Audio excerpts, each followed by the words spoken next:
Jai Baba. If understood, life is simply a jest. If misunderstood, life becomes a pest. Once overcome, life is ever at rest. For pilgrims of the path, life is a test. When relinquished through love, life is at its best. Meher Baba. Avatar Meher Baba ki jai. Thank you, Baba. Once again, we are meeting in his remembrance, in his love. And today, we are remembering our very loved Mohammad the Mast. Why? Because today is the 17th death anniversary. In 2003, Mohammad the Mast passed over to Baba, reunion with Baba. And I'm sure many of us may have had very close association with him in a sense that we go and meet him and he talks with us. He swears at us. He tells us to go away, ja, like that. So just a brief remembrance of him that he actually, his original name was Tukaram and Tukaram Lakshman Chavan. And for whatever preparations he must have had in his earlier lifetimes, one fine day, this was sometime in the mid 20s or 30s, 1920s, 30s, after having a bath, he just, was wearing his, what we call as langot, loin cloth, langot, we call it. And all of a sudden, he went into a state of Hayrat. Hayrat is a state of enchantment, where all of a sudden you get enchanted with some kind of glory of God and you get stuck into that particular enchantment. And he stayed in that state for about 2 weeks, and gradually he came down to his normal, so-called normal consciousness, but he was not the same person. He left his home, he left his family, and loitered here and there. And because he had achieved something, Baba said that he was between the third and the fourth plane of consciousness, which is quite a high level of spiritual advancement. And so he would just roam about. Children would pester him, they would make fun of him, and some of them who thought he was a little spiritually advanced would take favors from him. And one of the most favorite favors would be, in those times, I'm not sure whether it is still happening, we call it American cotton number. We call it matka ka number. It was a sort of a gambling. So they would come to him and ask for the number, and he would randomly give a number and they would win. And same thing with horse racing. He would just give them some horse numbers and all that, and people would really make a lot of money. So people would pester him. So he then shifted over to a place in Mumbai called Bhindi Bazaar. That's mostly a Mohammedan uh, locality. And it was from this place that Kakashrup leader, one of Baba's disciples, picked him up. This was in August 1937.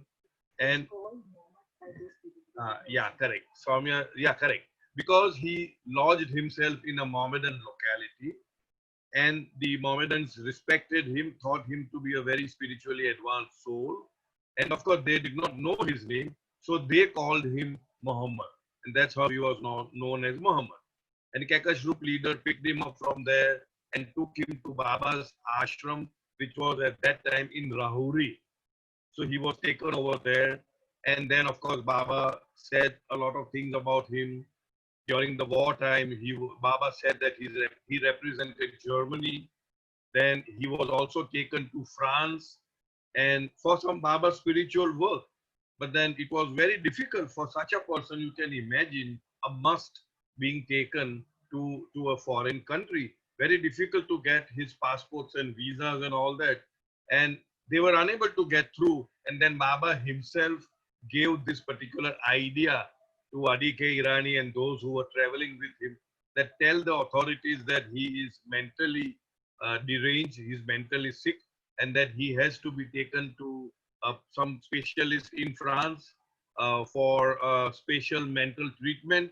And that is how he got his visas and all that to travel. And then, of course, there are lots of stories. He was one of the 5 favorites of Meher Baba, and favorite musts of Meher Baba. And he lived in Mehrabad up to a ripe old age. People say he was around more than 90, and he dropped his body on the 17th of June 2003. And I'm sure we all met him. Many of us have met him. We all have our memories about Muhammad. And there were many times when he would not eat for days and days together, and people would think that he's now going. So they would dig up the grave to keep it ready so that any fine day he would go. But then again, he would bounce back to life. That sort of thing happened quite a few times. He loved, because that was a personal experience. He loved to have soaps and bun pound bun.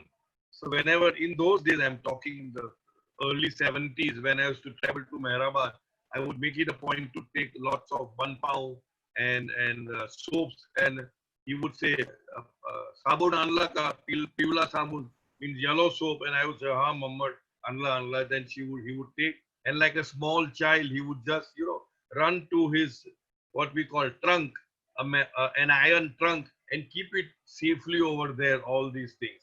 So that was a little. There are very many stories about Muhammad, and the one thing which I wanted, Baba said that he was shifted between third and fourth to the fifth plane, and after a few lifetimes, Muhammad would become a perfect master. This is one day before Baba dropped his body. That was on the 30th of January, 1969, when the Mehrazad Mandli were quite exhausted, in a sense, taking care of Meher Baba's physical form, and they wanted help. And so they called Padri to join them in helping to take care of Meher Baba. So when Padri was to go from Mehrabad to Mehrazad, Muhammad asked where he was going. So he said, "Me Dada kari ja." Dada, Muhammad used to call Baba Dada. So Dada kari jato means I'm going to Dada. And Muhammad laughed and said, "Udya Dada jithe yenar." Means tomorrow, Dada only is coming here, because that means he knew that tomorrow, that means on the 31st of January, Baba would drop his physical form, and that his body would be brought from Mehrazad to Mehrabad. So that was a little No reminiscence. voice, sir. Sorry? Can you hear me, Rakesh? Can you hear Yes, sir, me? we can hear you. Yes, Yeah. sir, we can hear you. That was just a short. That was just a short narration of Muhammad. If anybody has any very personal, specific episodes with Muhammad, not, I mean, I would open it up for them to say it briefly, so that we dedicate the evening or a little part of the evening to Muhammad the Mast. I have quite a few stories, but I have already narrated a little bit of it. And if somebody wants to say something about Muhammad. Jai Baba. Jai Baba, bolo. Who's this? It's Meher Krupa. Yes, Meher Kripa, go ahead. You want to share something? Whenever we used to go Mehrabad, Dada used to make it a point to visit Muhammad. And as you know, stand like this, and unless Deva Parwangi ahe ka, Deva Parwangi ahe ka, unless he says yes, we cannot move from there and all that. Then later, when I was doing PG and all that, if I go to meet him, as you said, mitha pav, he used to ask for mitha pav. And whenever I used to go, he used to dance and he used to say Maushi Ali, Maushi Ali. Maushi means aunt. Yeah. Mother's sister. Yes. So for me, he used to call Maushi. And there is one very special incident. When we took my daughter to him first visit, as usual, and without any expectation, and he placed his hand over her head like a blessing. And then Eric was very happy. He took a photograph of it. And one another incident is, once myself and my husband went and just to see him. It's naturally, it was as per his moods. If he is in Correct. okay mood, then only, otherwise not to. So when we went, he was sleeping, and the attendant, I remember, don't remember now, because they kept on changing, na, Padri Kaka, Sidhu, and all that. So that day, attendant say, "Oh, the lady was there, and she said he is sleeping, but you can go and just see and say Jai Baba slowly and come out." So when we went, so he got up, and he had vomited and done all the. Yeah, Eric was there, and he had spoiled all the clothes and all that. बहुत dirty हो चुका था. And then he said to my husband to make him bath, and then my husband took him to his bathroom, and my husband and Eric helped him to give the water and all that.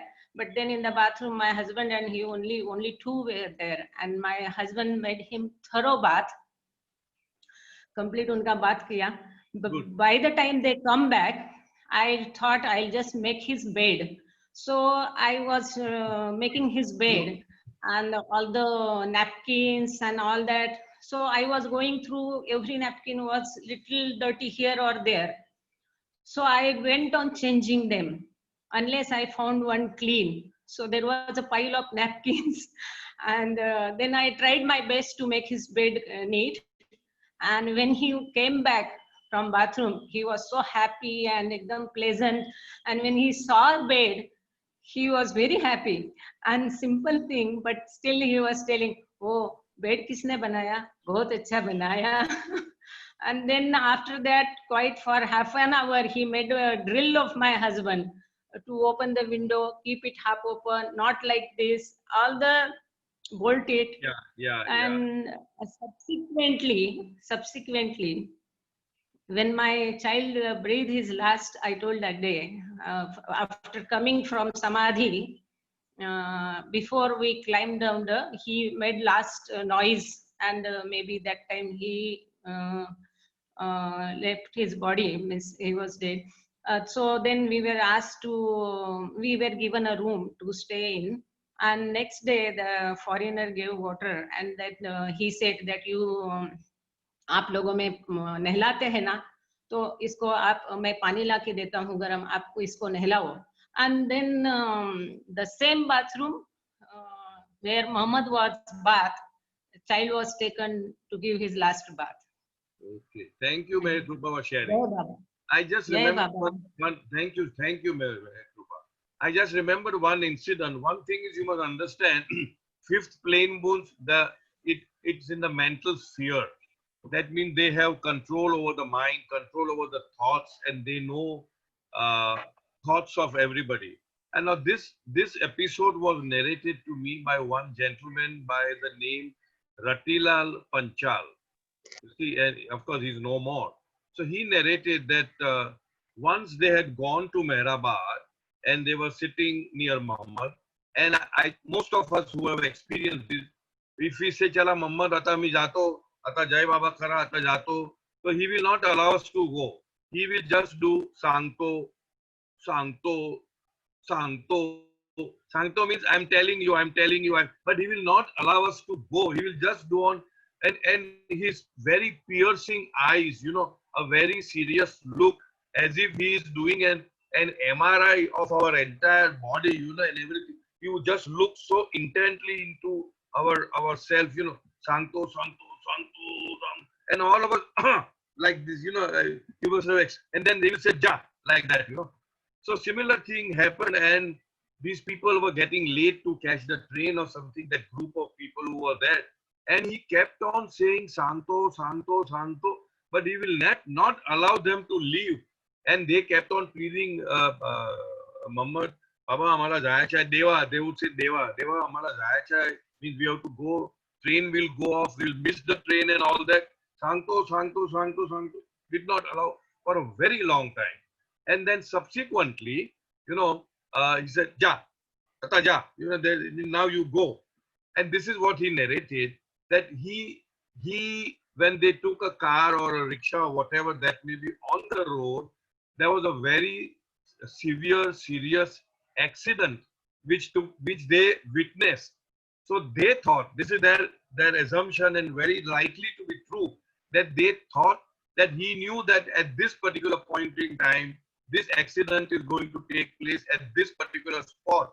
And maybe if he had allowed them to go, or if they have gone on their way or on their own, they may have come into that particular aspect of accident.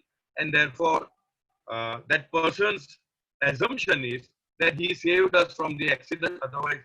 And because it was not just one on one, several cars and trucks and all that were involved. So that is one other aspect which I distinctly remember. So, okay. Now, again, before I start, I had promised somebody. Uh, Nowadays, I get a lot of farmaish, like how people get farmaish for songs. So I got a farmaish from your hi Cyrus uncle, etc. Let me know certain queries. Yesterday, you read on the topic of destiny, chance, and reincarnation. I wanted to know if the soul chooses its parents. In my understanding, yes. When the soul is born, the soul chooses its parents for the simple reason that not only the parents but even the siblings and all that, that is the bond which they are bringing together with them. And that is why, between the siblings you will find brother and brother, sister and sister, brother and sister, and all that, that either they would have immense love or a sort of immense kitch-pitch, chick, chick, chick, chick happening all the time for the simple reason that they have brought those karmas from the past. And so the question here is, do we select the parents? The answer is yes. Does the soul have any say in the matter of its rebirth? In my understanding, the soul has complete say in the matter of its rebirth, but all this is done karmically. According to the karma, you get attracted, you gravitate to a particular person, to a particular family, to a particular state, to a particular country, based on what those samskaras, remaining samskaras are, and what would be the best suited place and situation to balance out those samskaras. Or is it all based on our karma? See, ultimately, it is all based on our karmas only. But our karmas will get gravitated to that particular family, parents, spouse, etc., etc.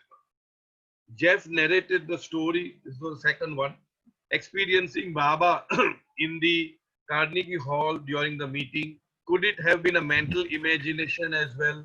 Well, my answer is I really do not know. That he only can answer whether it was an actual vision or it was just a mental imagination. If the answer is could it be, I would say yes, it could be this, it could be that. And I am not qualified to say, what could be the correct answer for that. Jeff spoke about moving from the head to the heart. And then it's a long question, but what it says is, what if somebody's heart is very cold? See, basically, I feel that we are concerned with our own connection with Meher Baba. We are accountable, answerable only to Meher Baba. We are not concerned with other person's heart being hot or cold or whatever that may be. What I'm trying to convey is there is only this much that you can do in any given situation. Supposing somebody is very cold, they just have a deep misunderstanding about yourself. Then all you could do is sit together, have a talk, a heart to heart talk, and openly say what was in your heart and see and tell the other person that this is not what I meant, this is what I wanted to mean. But if still the other person harbors a grouse against you or says, I don't want to have anything to do with you, etc., etc., I don't think there is anything more than that you can do, and just leave that person to their own karma. Yeah, all right. Somebody again asked about the recent suicide. Who was the person? Anyway, of the actor. Whether it is preordained or whether it's your choice that you have done. Now, again and again, we are going in circles. And I want to hold on to this thought that I'm holding on. And I know also that that is not the truth from the standpoint of the truth, from the real truth, from the absolute truth. It is not a standpoint.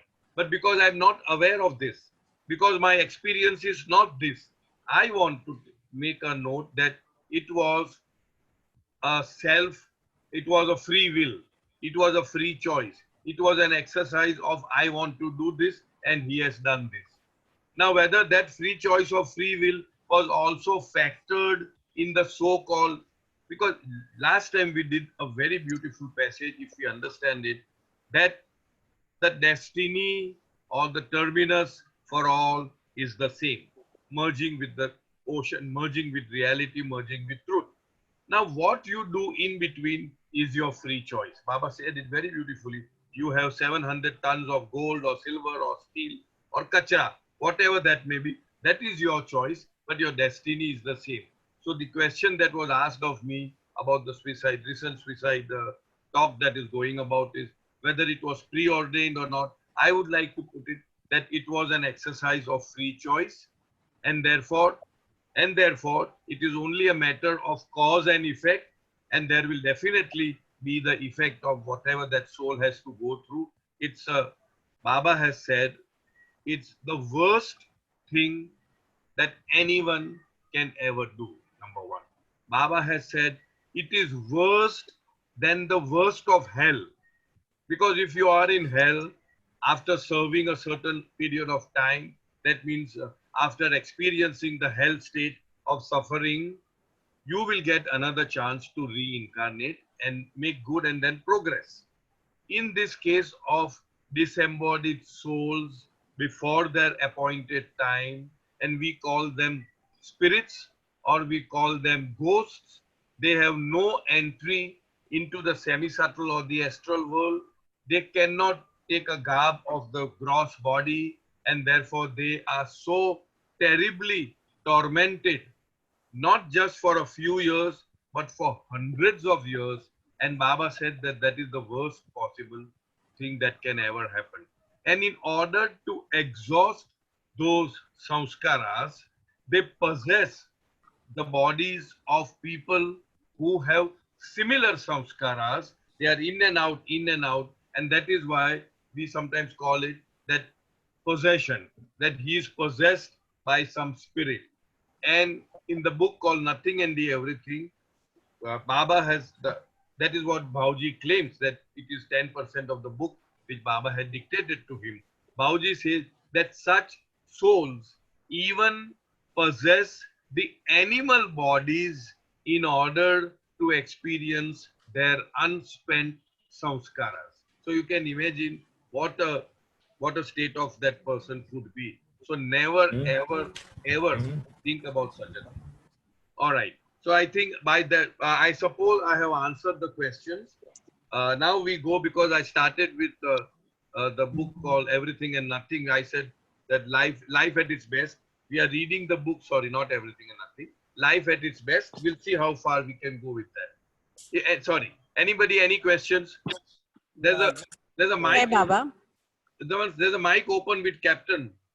Jai Baba, this is Mitali. Yeah, Can you hear Mitali, me? go ahead. Yeah, so I, really try to apply the line of Baba which says that not even a leaf moves or a wave rolls without his will. So in context to what you were just saying regarding the suicide, so where is the question of free will if everything is Baba's will? Mitali, I think you missed out on a few of our sessions. Yeah, where- I am. Try to attend as much as I can. No, that's okay. Where in depth we have stated what is God's will. And I'll just explain, since you are asking. It will be a benefit for all of us. Baba says, my will is law. In other words, the law of karma. Can I request NKI phone to mute the mic? Rama, please, Ram, the mic is getting opened. Ram Nori, Yeah. please, Let me check. please. Okay. Thank you, dear. Baba says, my will is law. Now, what is the law that he talks about? He talks about the law of karma. What is law of karma? As you sow, so shall you reap. That means it is only a matter of cause and effect, cause and effect, cause and effect. Right? So when Baba says that nothing happens without my will, what he is talking is that nothing happens other than the law of karma. So what see Vitali, the point is I'll just give you an example. The leaf is shaking. Now what is the law? The law is that the wind is blowing and therefore therefore the leaf is shaking. Okay, I jump from the top floor of my building and I fall down and I say that Baba, it is your will. Now where is the law operating here? The law of gravity. The gravity law is there and therefore I jump from there and I fall down. See, never, I mean, there are many people who misunderstand this statement from Baba saying that not a leaf has the power to shake and quit. If that is true, and it is true, and let me tell you, because everything is as per law of karma, then why should anybody be blamed for anything? And the very oft repeated example that I give is that somebody has murdered somebody, right? A has murdered B, and now the case went on for several years, and finally now the day of justice, judge has to give the verdict. And on the last, normally they ask anything to say, what is your last wish and last whatever it is. So the person who is the convict, he says, yes, I want to say something, and he is asking the judge, that in our dharam, like how you say Mitali, in our dharam, it is said that everything happens according to God's will. That not a leaf has the power to quiver or shake without the will of God. It is in my dharam. Do you believe in that? So judge nods and says, yes, I do believe in that. So then he says, then sir, you try to understand. How could I have killed anybody unless and until it was God's will that I should kill? And if it was God's will that I should kill, then why should I be punished? Logical. He's very logical about it. Why should I be punished? Because it was God's will. And judge also was very smart.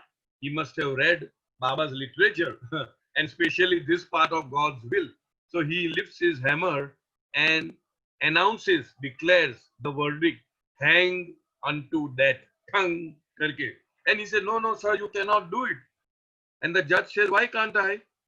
Because it is God's will. If God's will was that my hammer should get stuck up at this level and not hit the table, and that my mouth should stop, I should not be able to speak, hang unto death, then it would not have been. So am I making sense, Mitali?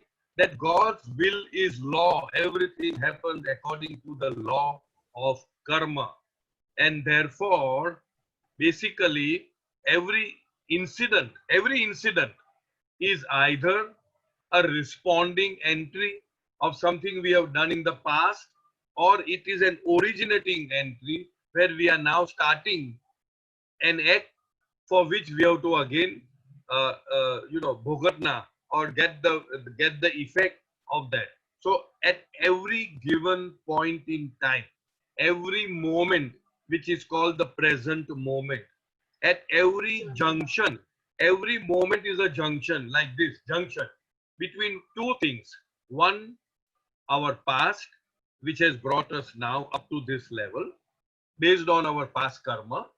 In other words, every incident, every happening, every occurrence, every event, every surrounding, every stimuli, every occasion is nothing but the outcome of our past. Up to here, the past is there. Now, that another prong is coming. Now, what is the step that you are going to take? What is your option? Either, sorry, in the eternal now, in the present moment. Every moment you are either getting yourself more and more bound, or every moment you are getting yourself freer and freer, emancipated, freed from the bondage. In other words, every moment is a moment of cause and effect, and now the effect becomes the cause of another effect, and cause and effect, cause and effect, cause and effect. It goes on in a sense ad infinitum. ad infinitum. So whether at that juncture you are being reactive to the past or you are being responsive based on your so-called spiritual maturity of what input you are going to do or give to that moment.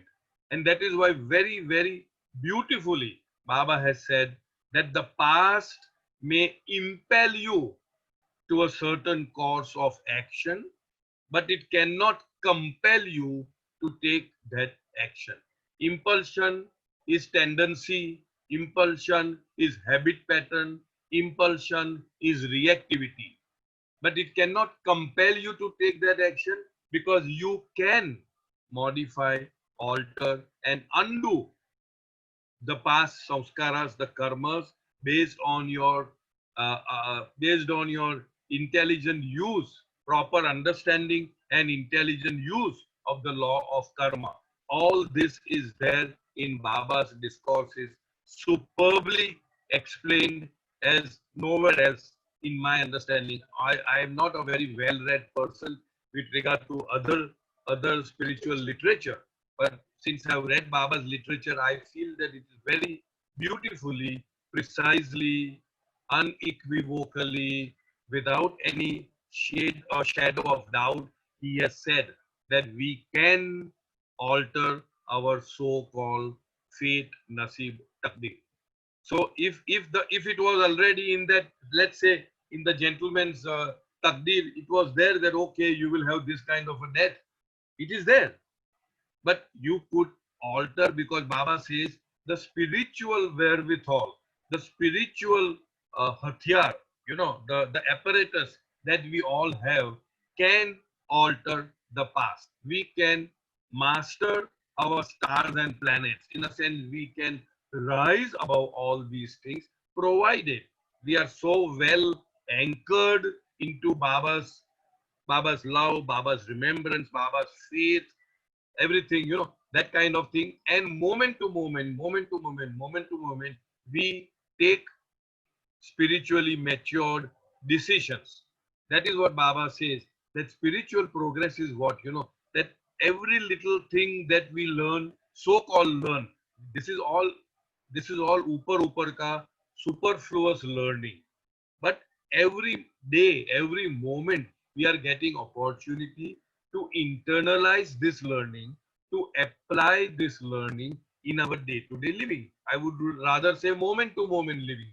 And the moment we put into practice one tiny bit of this so-called spiritual knowledge, then Baba says that the next step will open up gradually. Once, as I give this example of this sensor lights which are there in so many places, that the moment you approach a certain area, the light will go on in that area. And the moment you pass again, that light will go off and another light will go on. And that is how Baba says spiritual journey or progress is not that you will see the whole map. No, you will take first step based on our so-called superfluous intellectual reading. First step, we apply that, then the light will come up. And then second step, light will come out. Third step, like that. Gradually, we make one step at a time and progress. And then a time comes when we do realize that this is not just superfluous talking, but actually it is so in-depth. Kadambari, your mic is on. Thank you. Okay. That's helpful. Yeah, I'll just do it. Yes, Archie. One minute. Acha, I'm just doing it. Okay, Kadambari. Thank you. Yeah, Rakesh, you wanted to say something? Yeah, could you please once again explain that part about residual sanskaras before reincarnation? I kind of lost it. Okay. How does it come into being? Perfectly okay. Baba explains so beautifully that when we drop our physical body, now I think this book has to take a place later on. We'll see. Never mind. I hope we all are enjoying these discourses, because after all, it's just remembering Baba this 1 hour in the most natural way. All right. Thank you. when would a person normally drop his body or normally die? Baba says, when all the samskaras that a person has brought at the time of birth are expended, utilized, experienced, then that body has served that purpose and the body is no more required and therefore the body drops. The bahana can be anything: blood pressure, cancer, COVID 19, whatever. These are all excuses because it is all based on our own karmas. The body is dropped. Now, at the time the body is dropped, we have accumulated fresh samskaras in this life also. So those samskaras are unused samskaras, not experienced. Some of them you may experience. Some may take a longer period for experiencing. The simple example that I often give in our centers, Tuesday sessions, or when we visit Pune, is that supposing I go to Girgaon Chowpatty and have a pani puri. If you have seen pani puri wala, he keeps rubbing his hand on the dhoti, under the dhoti, and everywhere, and then dips it into a matka of pani, and then pani puri. And people enjoy it. But my stomach is so strong that if I were to eat it, okay, sorry, let me come in stages. There are certain samskaras, certain karmas, which give immediate results. Like, for example, I just gave, if I jump from the fourth floor, immediately I fall down and I break my back, break my neck, break my skull, or I might even die. Right? Immediate. Karma means cause, effect. Immediately it is over with. Some of them, there is a gestation period, you may say, a kind of a moratorium, you can say. That I had a pani puri at say 7 o'clock, 8 o'clock in the evening. Because my wife loves all this chaat masala and all that, and it doesn't suit me at all. But somehow I got tempted, and so I had one or two of those pani puris. And by 10:30, 11 in the night, there is a war going on in my stomach, and you know what, all that. So karma happened at 7 o'clock in the night, and the result of that was at 11 o'clock, 12 o'clock in the night. So that was the period. Certain karmas I do, they are such that they may not get an opportunity to be to be experienced in the same life. So that the result will come in the next life. So those residual, those karmas are there. Now there is a mixture of so-called good and so-called bad. Baba says from the standpoint of good, or from the standpoint of truth, there is no good, there is no bad. Both are binding. Both are binding. It is only you do a cause and there is a consequence. That is the effect. So when I die, at that time, if you, first of all, you must all remember to remember Baba. So we don't have to think about all these things like heaven and hell.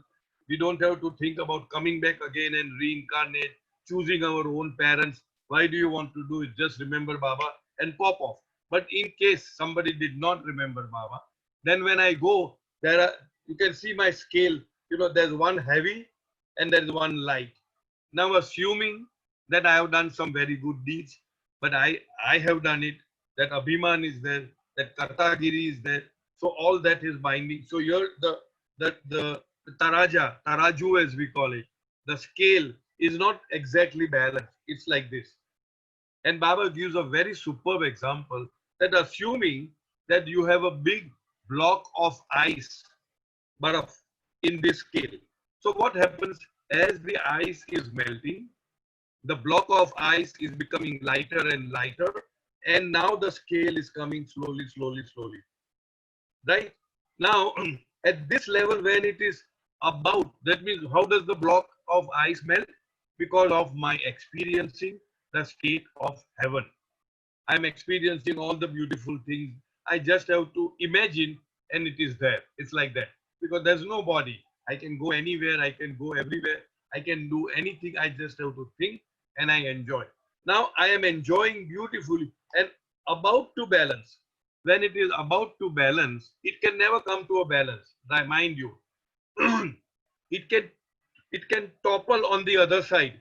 That possibility is also there. or assuming that it was about to balance. Now these are those residual samskaras, which are supposedly the negative samskaras, right? Because my positive I have already spent by experiencing happiness and heaven and all that. So based on the texture, based on the connection, based on the so-called give and take, adan pradan of those residual samskaras, I will take another rebirth. That means I will reincarnate at a place in the family where I feel, in the sense, the consciousness automatically gravitates to that place where it will get optimum opportunity of experiencing those samskaras and trying to balance it out. But Baba says that balance is impossible because it has to be qualitatively and quantitatively balanced. It can only be balanced through the active help and participation of a living perfect master or the avatar who's the eternal living perfect master. Otherwise, it's impossible. I don't know whether I'm clear now, Rakesh. Yeah, mostly. But in No, terms clear. of when you say So that clear. it is 1 minute, balanced, let Rakesh speak. Oh, Yeah, go ahead. sorry. so when you say it is balanced, shouldn't it be like they're all spent or Yes, correct, no? correct, Yeah, spent. they're spent. Right. Okay. Yeah, they are all spent. There is nothing, there is no residual. Balance. It's Nothing all left. balanced. Nothing Right. left. No good, Nothing. no bad. Because Okay. samskaras, Jyoti, I'll come to you 1 minute. Because samskaras are the building blocks of our next incarnation. Just as a building cannot exist without the material, which means the cement, the heat, the whatever you call it, the grade, the mortar, pani, all that. These are the materials required for constructing a building. So for constructing this building, which we call the body, what is required is the samskaras. Without the samskaras, the body cannot exist. And that is why even the perfect masters and the samskara have this non-binding samskaras. We've talked about it, the yoga samskaras or the vijnani samskaras. They are all building blocks. They are just temporary. They are non-binding, but they are required for the body and the soul to interact with each other, and so that the body and the soul remains intact. So samskaras are necessary. No samskaras means no body. And that is why, this is again my interpretation, when at the last breath you are remembering somebody who is impressionless. Impressionless means without any impressions, which means without any karma. Who are the avatar? When you are remembering Baba, who is the impressionless one, you yourself also become impressionless. And since you became impressionless, there is no further body or reincarnation for you. This is my understanding. Let me tell you that. Okay. So now, Jyoti, you had something to That is ask? uncle.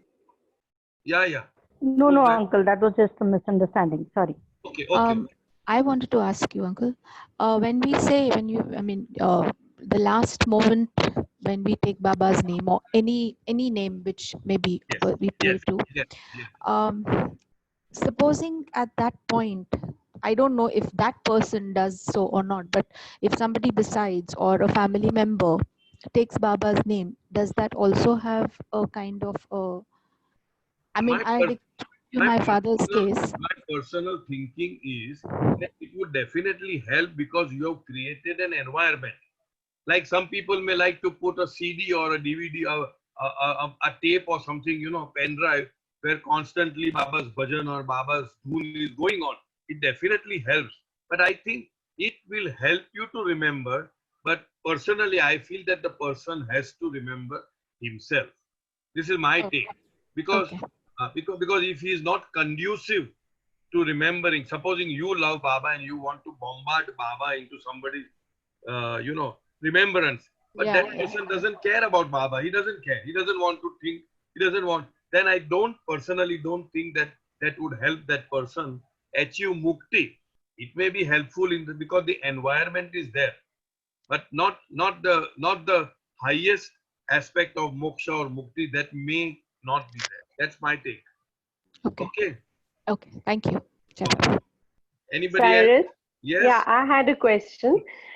Suppose the person is ill Yeah. and is a Baba lover, Yes. okay? And but at that stage, the last point of his life, he is unable to speak Baba's name out. Mhm. Then would it be of some help to say the name aloud The point for is, there is him? no, I agree, Archana. What I'm saying is, even if you are not able to speak, but if you have Baba in your, if you have that burning remembrance of Baba's name in your heart or Right. Baba's form in your heart, I'm sure it does help. It would mean the same thing as taking Baba's name. Taking Right. does not necessarily mean out loud. You see, Right. because there are many people who feel that if I speak it out, it gets diluted. If I contain it in my heart, Within. in my Mhm. being, and keep remembering Baba wholeheartedly, his Right. form or his name, then I'm sure it helps. Yes, it does. Okay. Yeah. Thank you. Welcome, dear. All right. So now I think we are reading life. Cyrus uncle, Yes, Pari. I just wanted to clarify about this residual sanskaras. You are Yes. saying that when it is about to be balanced, or Yes. when, like, basically high and low, that's when the rebirth happens. Yes. So then suppose I am experiencing the heaven state. Yes. Now it's about to be balanced, so automatically aren't the negative sanskaras a little more, so my rebirth is kick started by negative sanskaras, and isn't it vice versa? Absolutely, yes. That is why Baba says that the so-called positive and negative are illusory. The so-called good and bad are illusory. What is important is balancing. And Baba also said that through the experiencing of opposite samskaras, the soul progresses. You see, very intelligent question, Pari. So that is where it goes beyond our so-called imagination. How come? That's what Baba said, that one person who is very intelligent in one life may be born as an absolute duffer in the other. So you got my point. So in other words, it is the experiencing of alternate experiences that makes you go further. It is like the other example is like a log of wood which is floating in a raging river. So the wood will first go on the left hand side bank and it will dash on the bank, and then it will go on the right hand side and dash on the right hand side bank, and it is this very banging and going from one side to the other is actually propelling the log of wood to move further. If it gets stuck up in any one place, then it won't move further. And therefore, even the so-called good samskaras are so much binding, because for a person who is good, he will say, "Amko kya, I have nothing to, what have I got to do? I am already good." But the good is also binding, and therefore he needs to take birth again and again in order to balance out those samskaras. Got it, Pari? Yes, understood. Thank you. So now the best thing would be for all of us, try not to think that I am the doer for anything, that it is Baba who is doing through me. First thing in the morning, think about Baba, as we said the other day, enthrone him in your heart. Wear him as you wear your clothes, and Baba, thank you for this beautiful day. Thank you for this beautiful morning. We are starting the day. I start offering to you all my thoughts, speech, actions to you. It is you who would be doing through me and not me. Make me as a worthy instrument in your cause, so that whatever your divine will is fulfilled, partly fulfilled through me, through my physical form, and through my mental abilities and capabilities. And keep on inviting him all the time. Keep him as your constant companion all the time. And at the end of the day, just a few minutes, 2, 3 minutes. You don't have to stand like this before Baba. You can, but just even if you are in a sleeping posture, Baba, thank you for this beautiful day. I offer everything that has happened today, my thoughts, my speech, my actions to you. It is yours. It is you who have done it. I have nothing to do with it. If we do this honestly and sincerely, ongoingly, Baba's promise is that we do not incur or accumulate or amass fresh samskaras, because but the most important, the bottom line is we should be honest about it. We should be sincere about it. And what is the proof of the pudding, as we say? The proof of the pudding is that we remain in a detached, unaffected state of mind under every situation. Why? Because it is Baba who is doing all these things. If I have done something and people have not applauded, they have not clapped, there is no standing ovation for me, I feel, oh my God, I feel hurt because I'm expecting something. Or if I have done something and I'm getting brickbats, rubbish, nonsense, good for nothing fellow, etc., etc. And I feel hurt about it, that I tried my level best. See, मेरा हालत देखो, मैं इतना मेहनत करता हूँ, इतना सब कुछ करता हूँ सबके लिए, फिर भी people are saying like this. That means the I is there. So the proof of the pudding that the I is not there is your job is to do as best as you can under a given set of circumstances and offer it all to Baba. Remain detached, remain unattached, remain unaffected. If we do that, in my understanding, by and large, over a long period of time or even short period of time, you will and I will, we all will actually experience that it is not I who is doing it, it is Baba who is doing through me. And when that conviction comes that it is Baba who is doing it, Baba who is doing it, Baba who is doing it, then automatically you are in a state of equipoise, equanimity. You are not agitated with anything. You are not. Life does irritate us. I'm not saying no. Life does agitate us. Life does, makes us feel very, but then it will be for a very short duration. Immediately we will come to terms of it.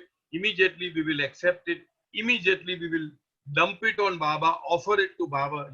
Baba had said once, like very nicely he said, yeah, like if a rabid dog is coming towards you, what would you do? You would just trash him and say, you won't allow that to come to you. So you will just say, get lost, that F word or whatever you may use, shoo it away, and you'll do that, So in the same way, just say, go to Baba, go to Baba, that kind of thing. And if you genuinely and honestly do it, I feel, yes, Baba would take it all. Because he did say time and time and time again that you do not give me what I want. And when people ask, what is it that you want? What is it that is coming in you? What is it that... And Baba said, your weaknesses, your shortcomings, all your attachments, all your negativities that you think are yours are actually not yours, but you have connected yourself with those weaknesses and attachments, and that's why you think they are yours, and you don't want to give it off to me. I am willing to take it, but you are not willing to give it. You are holding on to it as if it is such a priceless possession of yours that you hold on. And even when you decide to give it, this is the example which Baba said, you take it out from your head and you bring it on my head like this, and you hang it over here. You neither take it back with you and you neither put it on my head. And therefore there's a suspense between you and I both. I'm waiting. When are you giving all this to me? And you don't want to give it, you take it away with you. So what can I do? I am there to help you. I am there to take away all your weaknesses. And that's why Baba so beautifully said in one of his messages, Baba said about, 1 minute, seeds germinate in soft soil. Seeds germinate in soft soil. I sow, or sometimes he says, I sow the seeds of my love, not in your strength, but in your weaknesses. So in other words, howsoever weak we may be, howsoever negative we may be, howsoever, what should I say, sinful, I use it to sinful we may be, howsoever, Baba is there only to uplift us, Baba is there to bring us out of that muck.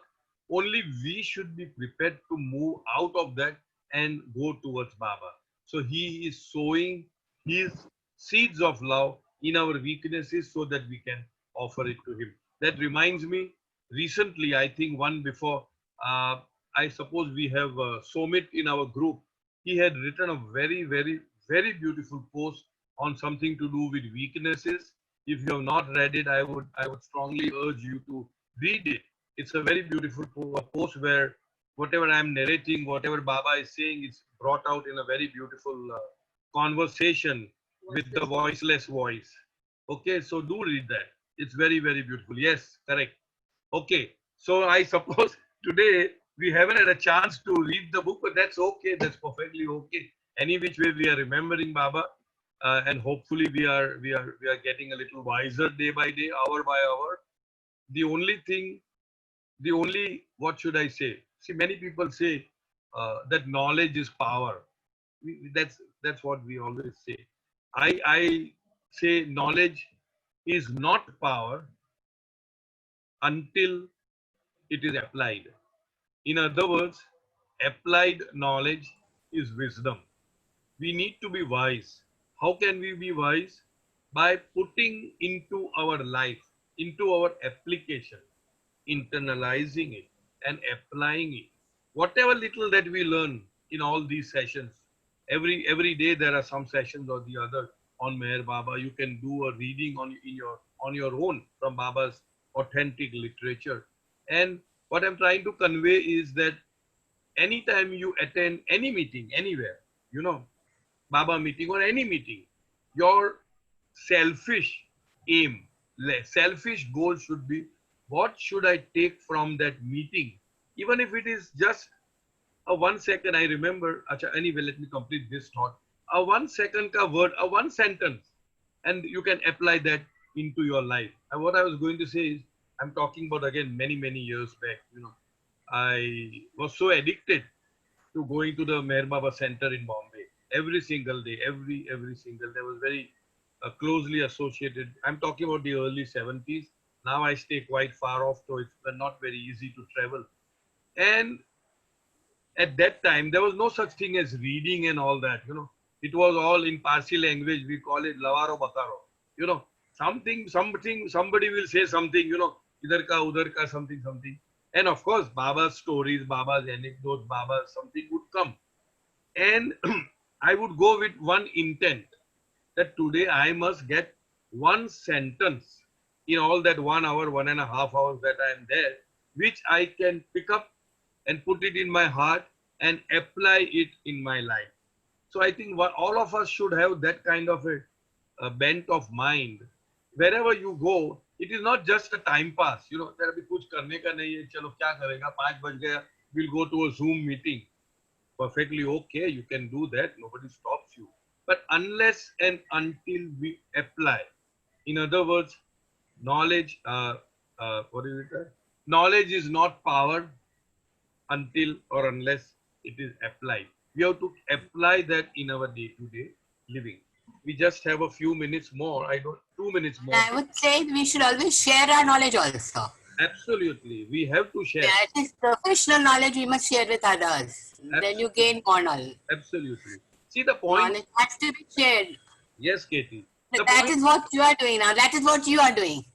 Okay, thank you. Thank you, Baba. Thank you, Baba. The point is, we are all differently made. All this, hum bolte hain, paanchon ungliyan same nahi hai.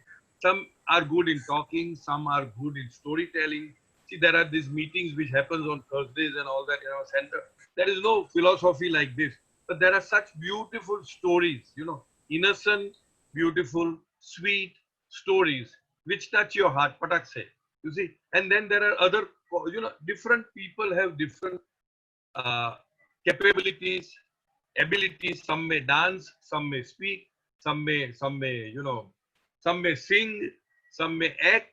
So whatever good that we have in ourselves, and I'm sure each and every one has something good. It has to be. We are all a combination of good and not so good, as we call it bad. We must apply that so-called goodness in the service of Baba. If you can dance, dance for Baba.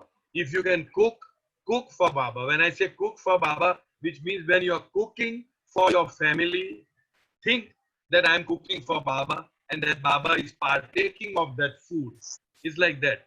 If anything that you do, invite Baba as your constant companion. That is the panacea of all ills, all everything, for all ills. Okay. Anybody else wants to share? Cyrus, Yes. me. Oh, 1 minute. 1 minute. 1 minute. This is what I observe is the younger generation is more intellectual than the older one, like my generation, which has come because in my younger days, nobody used to read book reading. I'm particularly, as I have to confess with them, I'm more Prashad Bhatt than book reading. Right, right. So what happened is those days books are very expensive. Right. And those days books we won't get it. So whatever we have to depend on the circulars and whatever we get from the Baba wisdom. So the younger generations, and I also feeling that once Girish told that in one of his letters, those who have come after 31st 1969 as per the plans of Avtar Meher Baba. Those who have come prior to that as per the Prophet Muhammad. That's the reason we are moody and Prophet Muhammad. Like that. That's But what I first and foremost, okay, sorry, go ahead, Merchant. I'm sorry, very sorry. Go ahead. Then I feel that the younger generation is more intellectual and they are reading more than this thing. So, really, especially the Rustum Falatini's Pari. Yes. Very intellectual. That's what I feel. Yeah, okay. So, Merchant, first of all, I don't take you as an older generation. We are all in the younger generation only. We are young in Baba's love. So, let us all remain young. But yes, what you are saying is correct. In those days, younger generation would go only for prasad because Baba would give a handful of prasad. And I know of so many people who would say, I was not interested in bhajan or kirtan or kawali. The children would say, we used to go only because Baba used to give nice laddus or nice prasad, like that. Okay. Not only that, Cyrus. Okay, okay. Delna has something to say. One aspect is, I used to see when Baba was on the stage, when I used to see him that, the question is, I never felt that Baba was silent, as if he was talking to us. Right. I never felt Baba's presence. We are so astonished in seeing him. Right. We feel everything. That's the reason probably we never tried to learn or to know about Baba. That's what I feel. Yes. That was the experience of many people, that his physical presence was so awesome that no camera, no film can capture it. That aura, that halo, that whatever you call it, the halo was so powerful. It is indescribable, is what many people have said, that you cannot really put it in words as to how beautiful he looked. Yes, Delna? Jai Baba Sari Soumya. What I wanted to say is, you just mentioned right now that we should take something from this book reading when we come for this, and I can only thank you enough, because I think this book reading, what I have started, I think since March I got connected with it, and it has made brought a tremendous change in my life. I have made certain changes. And I remember one of your beautiful examples that you gave me when you said, if you have a real diamond and you have a fake diamond, so you value the real one. And I think Baba is a real one. So everything else, falls short for that. And that's the change I've made. No wonder I was searching for my real diamond, where it has gone. So you took it away. I know you took it. Cyrus, okay. Your real diamond is next year. So thank you, Cyrus. Thank you, Baba. Thank you, Baba. Cyrus, Dilshad had a question. Dilshad is very upset because we are not following the protocol of finger. Rakesh, you must take care of the fingers, everybody's fingers. Yeah. Because Dilshad said we have to follow the protocol and not jump the queue. Yeah, okay. Rakesh, your responsibility. There is someone for me also, Dinku. Please. Sorry?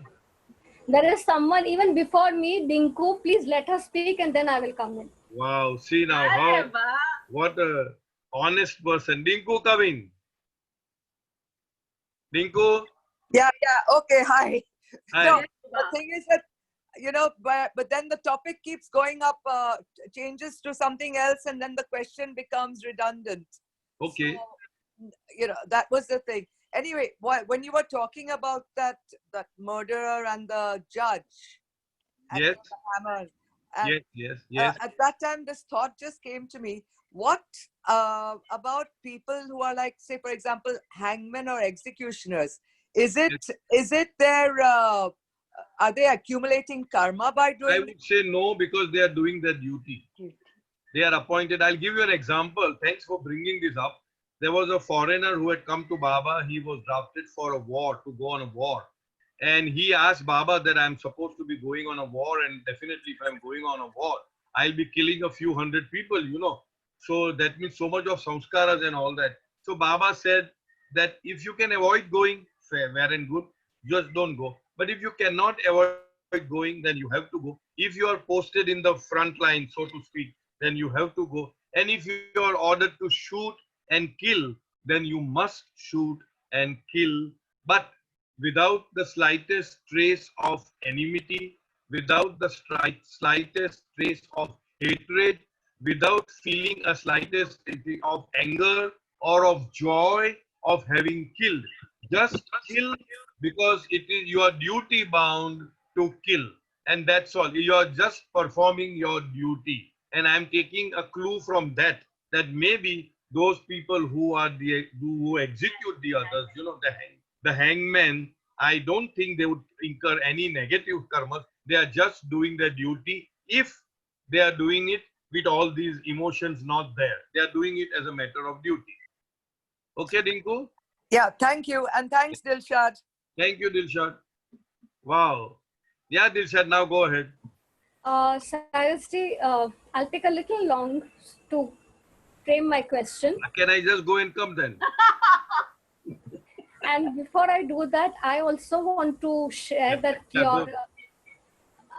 before I pose the question, I also want to share that these book reading sessions of yours and Jimmy sir has helped a lot in this particularly difficult times, because it's not just COVID. There are so many other issues also happening where people are losing lives, and it's like, it's a tough times. And this book reading really makes lots of sense and lots of difference in our lives.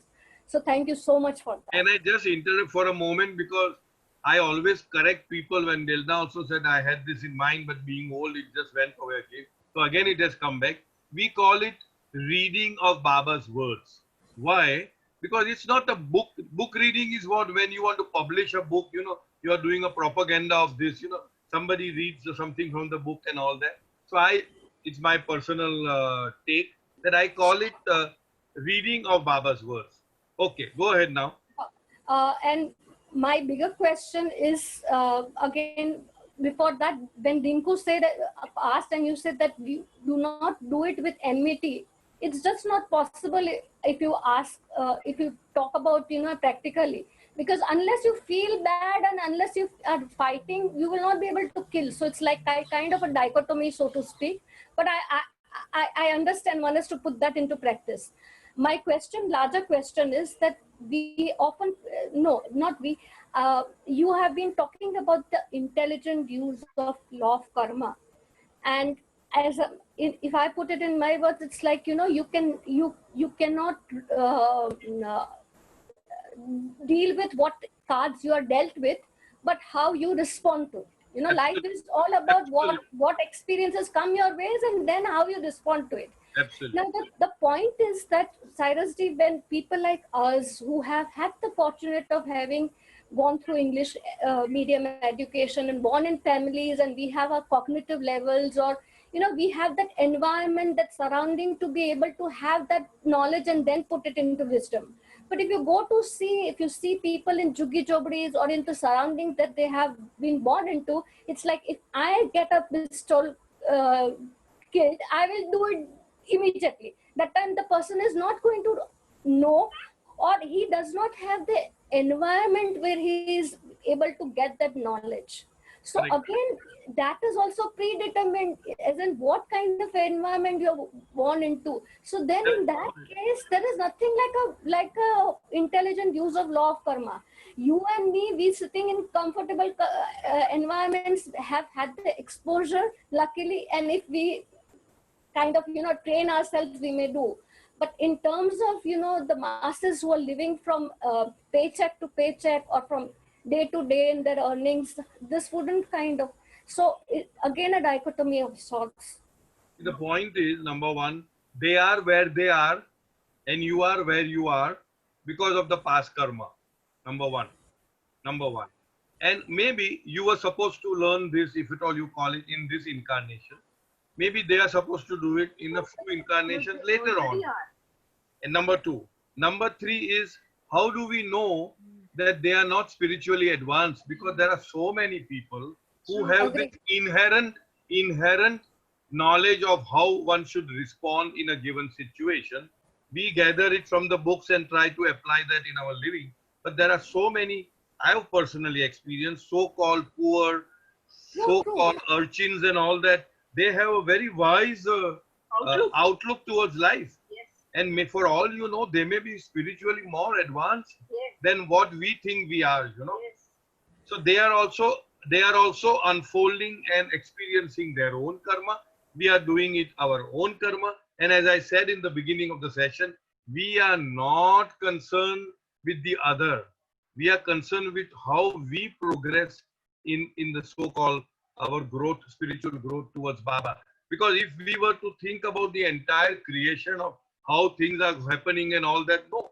Because that I remember, and I'm repeating, and I'm sure you must have heard it in my talk which I gave to the Pune as well as the Hyderabad session video, where Dr. Bharucha, very sensitive gentleman, a gem of a person, a devoted Baba lover. You know him. You finger, let me complete. He told Baba certain things were happening, like how now so-called COVID-19 has taken the world, like that. So something was happening, and he told Baba this, very exasperated, very concerned. And Baba's very blunt reply was, that is none of your business. That is God's business. Your business is to love me.